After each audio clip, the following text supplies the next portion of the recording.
Welcome to the newest episode of Beyond the Fame with Jason Fraley. I'm your host, Jason Fraley, picking the brains of the top filmmakers, musicians, and artists of our time. Jackass star Steve-O performs live at the Hollywood Casino at Charlestown Races in West Virginia on May 1st. I caught up with the crazy stuntman to discuss his journey from circus clown to goldfish swallower on MTV to eventual blockbuster movie star. Hello, Steve-O, can you hear me? I sure can. Hey, thanks for doing this. We're the all-news radio station in D.C. Where are you calling us from? I am in Los Angeles. We were doing some Jackass promos for Jackass Forever on digital. Awesome.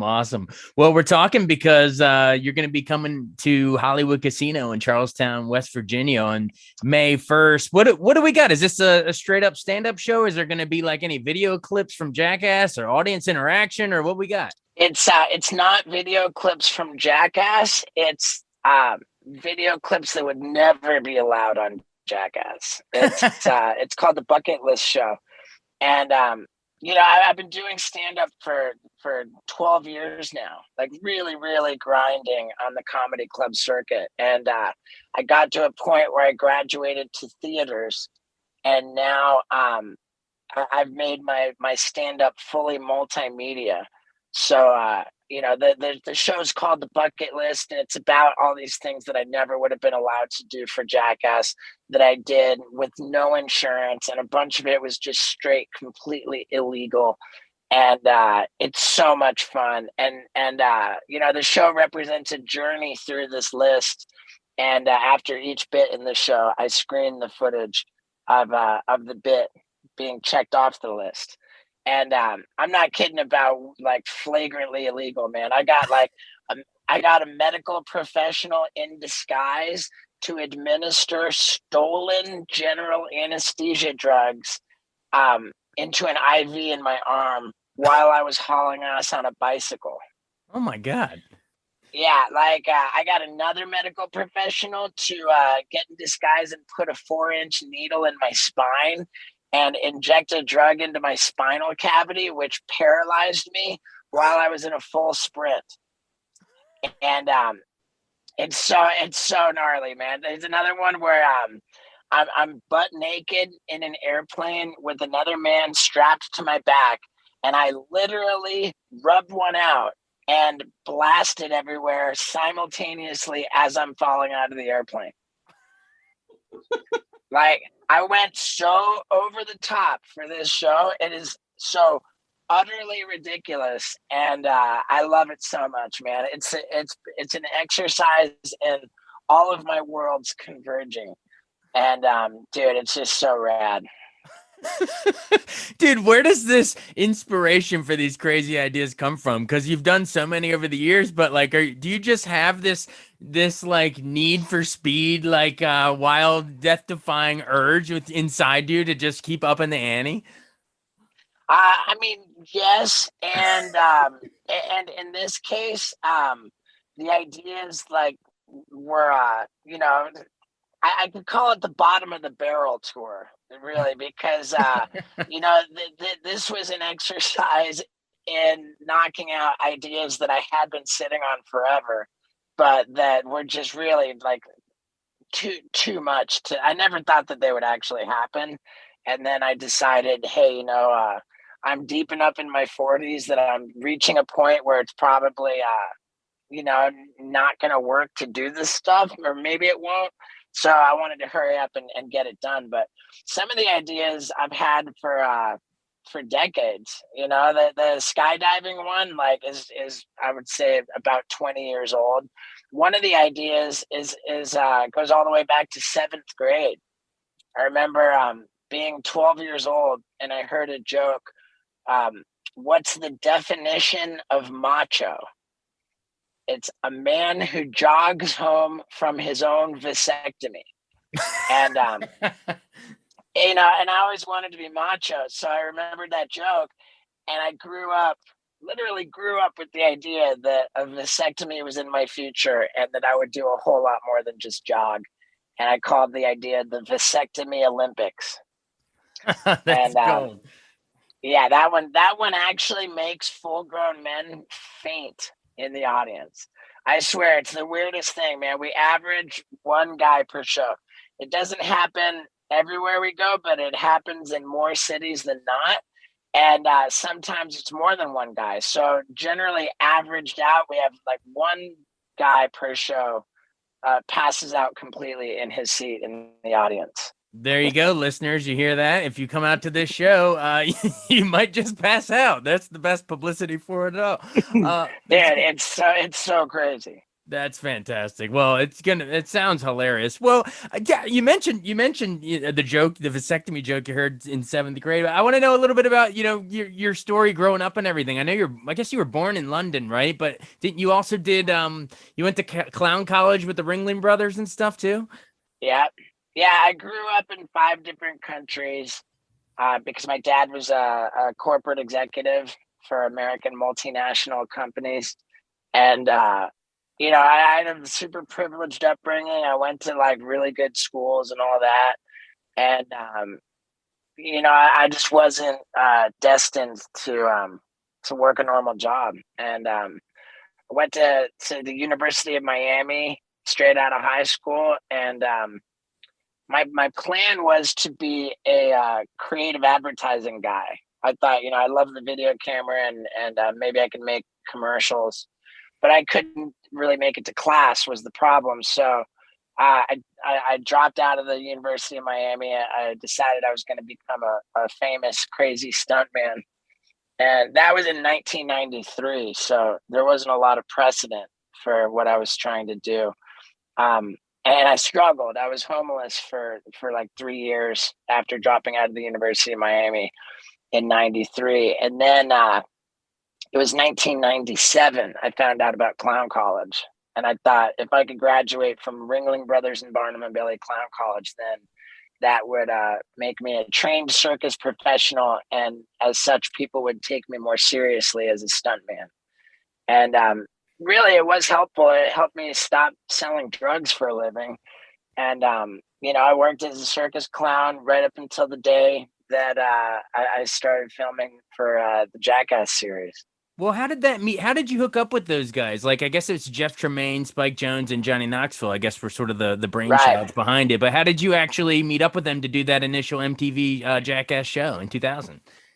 There was a skateboarding magazine called Big Brother, which made these, it was just everything was nuts in Big Brother. And I loved it. Like, I really loved it so much. And I made it my business to track them down and get in the pages of this crazy skateboarding magazine, as well as in their videos. And, the Big Brother videos were just so crazy that, Jeff Tremaine, who was in charge of Big Brother magazine, he reached out to his buddy Spike Jones. They had known each other since since Spike was 12 years old.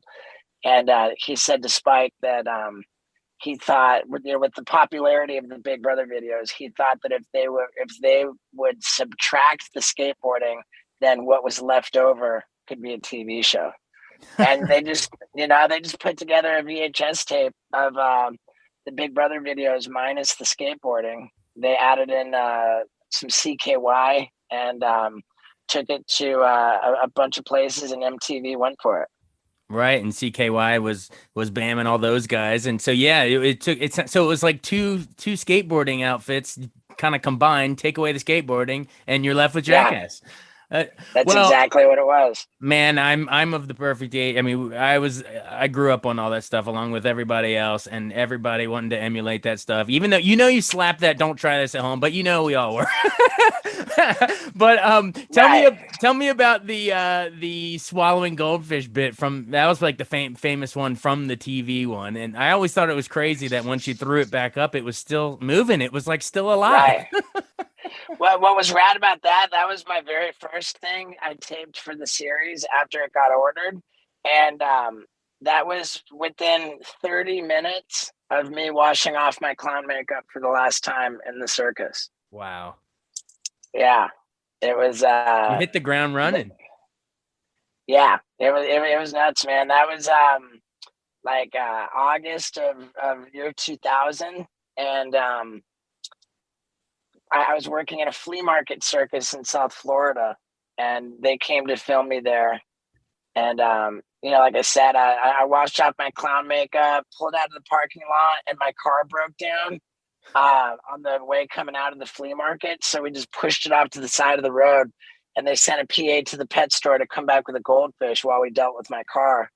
And yeah, and so it was just the side of the road where my car broke down that I swallowed that goldfish, and that was the first thing. And as soon as I got done barfing it up, Knoxville said, "Well, Mr. O, if you weren't already famous, I'd say you're gonna be famous now." A And legend was born. it was pretty intense, man. I filmed for 5 days for that first season. All of my filming for that first season was in 5 days, and I actually only shot on 3 of the 5 days. But yeah, everything I did worked pretty well. I got a bit for every episode, maybe except the last one. I don't know. Like I got like 7 bits, and I was on each episode, 7 of the 8 anyway. Oh, well, you were a quick fan favorite on that show, man. Well, I want to talk about, because the movies took it to a whole new level. I want to talk about some of my favorite ones of yours from each of the movies, if you got time. So that first movie, that what you did, the tropical pole vaulting and I guess the alligator tightrope. Were you worried you were going to get chomped by an alligator? Like, did you think that might be your last your last bit? I understood that it was my job to get bitten by an alligator that day. I thought that was the whole bit, was that that's what I thought the plan was. But I got away without getting bit, and it was like a pretty iconic bit. I'd say that was probably my biggest thing in that first movie, except maybe getting like my whole back tattooed with my self-portrait. with the thumbs up. And tropical pole vaulting was kind of whatever. I don't know, that maybe the biggest thing was that I turned down putting the car up my butt. Yeah, Ryan Dunn did. I backed out of doing that stunt, and I think that actually worked pretty well for me. Yeah, man, I mean, but even you in the opening credits, like in the slow-mo shopping cart, like it was epic. I can still see it, man. It was, I guess, 20 years ago now, just crying in the theater with our buddies. It was just classic. In the second one, what was the hardest one to do, or the grossest one? Was it the fart mask, or was it the fish hook, or the? I mean, the hardest ones to do just didn't make the cut, like so out of that, I mean, for sure the fish hook would have been my biggest one in the second movie. The leech on the eyeball was a pretty big one from that movie. I don't, the fart mask. Yeah, it's with the fish hook. I put the fish hook through my face twice because we had 2 days of shooting for that bit. And with the fart mask, we shot that one on 2 different days as well, because I barked before I even got the mask on the fart mask. So yeah, those were ones that both of them were 2 days of shooting. Man. All right. And that brings us to the third one, Jackass 3D, which I think even premiered at like the Museum of Modern Art or something, which I think is just so classic. It says it all. But that third one, I mean, you had the beehive tetherball, but I think the main one to me was you getting launched up in the porta potty. Was that as disgusting? Yeah, for sure. Was that as disgusting as it looked? For sure. It was absolutely. I mean, that's got to be like my biggest bit of all time.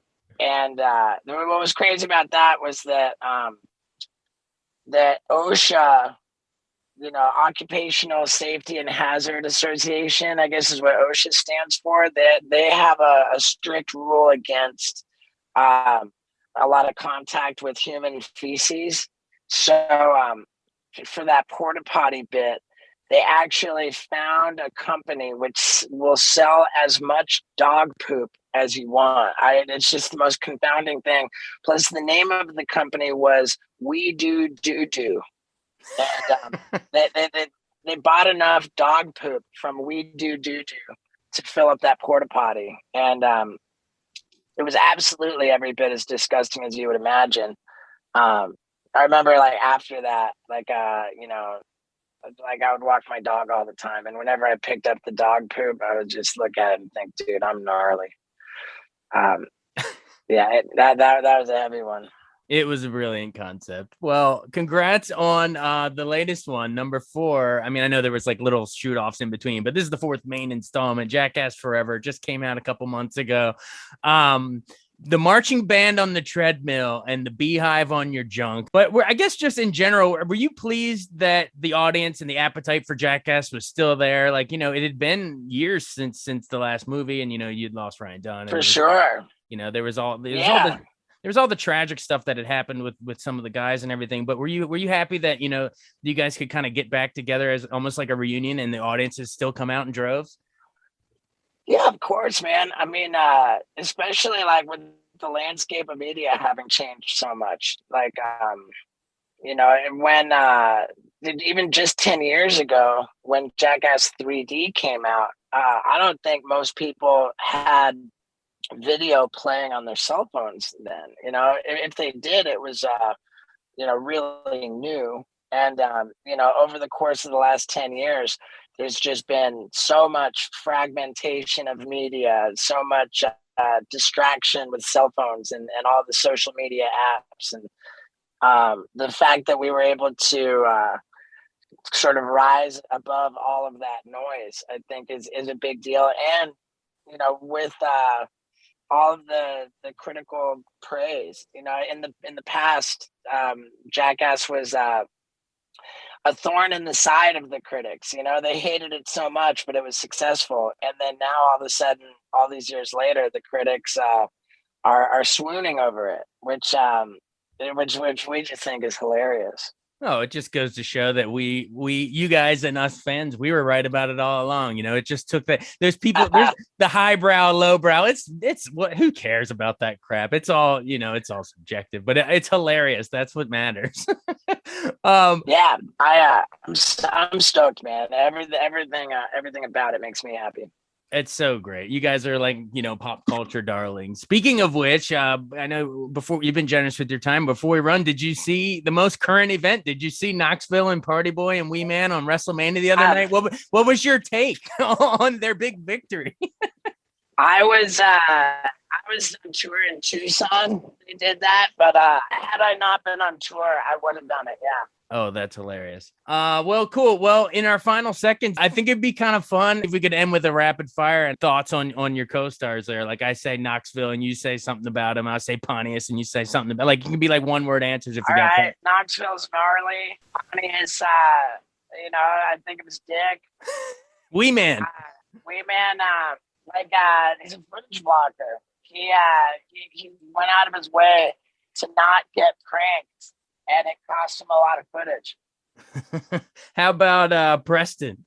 Preston, he's funny, man. He's witty. Dave England. Dave England is super creative and even wittier. Aaron. But Danger gets picked on a lot. It kind of bothers me. You know, like I'm the one guy who doesn't really like bully Danger Aaron, I feel like. Yeah, and I know he wasn't in the recent one because of all that legal stuff, but Bam, just in the good old days, what do you think of with Bam? I mean, Bam, I'm just rooting for him, you know, to figure it out. Bam, like the word is tragic, really. Right, and then of course, the name Ryan Dunn. Memories of what made Ryan special. I mean, Ryan was just like, he was the epitome of Jackass. Yeah, well, I think you're the epitome. All of you guys too, man. It's great. And congrats on all the success. Again, everyone, Steve-O's coming to Hollywood Casino at Charlestown Races in West Virginia on May 1st. So get your tickets now. Again, it's all the bucket list stuff it was too gnarly and crazy to make the actual Jackass. So everyone it was a non-starter. Yeah, there was a non-starter to do the bucket list stuff. Like, that never would have gotten onto the page. But they can see it at the show. So everyone get your tickets. Steve-O, thanks so much. This was a blast. Yeah, man. For sure. Thank you. Thanks so much for joining us on Beyond the Fame with Jason Fraley. Remember to hit the subscribe button and give us a 5-star rating if you like what you hear. We'll see you next time.